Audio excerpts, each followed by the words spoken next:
ला पूरा जही लाई गड्ढा सही गल है 4-5 किले के 6 किले मकई का और नहीं है नहीं सियाते होंगे बड़ी महंगी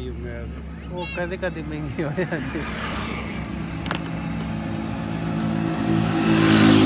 पता पेट्रोल महंगा होना है कि नहीं होना ये नहीं सी पता नहीं ना पता चीनी कुछ है महंगी होनी कि नहीं होनी पेट्रोल दे नाल हर शे महंगी हो यो यकदम कितने हुण आ छली 14 रुपए दी उत्थे मंडी दे रहे हैं 15 रुपए दी एक कच्ची हाँ 1,70,000 दी 1,80,000 दी 1,60,000 दी डाला विकदा पे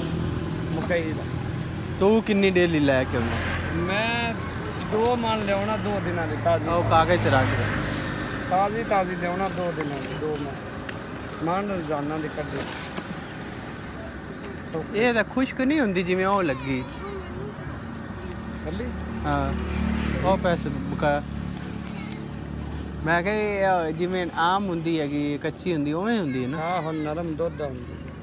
ਉਹ ਤੇ ਤੂੰ ਸੁੱਕੀ ਲਾਈ ਉੱਤੇ ਉਹ ਮਰ ਸੁੱਕ ਚ ਜਾਣੀ ਹੁਣ ਰੋਜ਼ ਤਾਂ ਨਹੀਂ ਲਾਈ ਦਿਮੀ ਏ ਸੁੱਕੇ ਤੇ ਫਿਰ ਇੱਕ ਹੀ ਦਿਮ ਸੁੱਕੇ ਖਾਣੀ ਆਈ ਉਹ ਲੈ ਗਿਆ 2 ਸੁੱਕੇ ਤੇ ਫਿਰ ਇੱਕ ਸੁੱਕੇ ਆਹੋ ਸਪਾਈਸੀ ਪੁੱਟਾ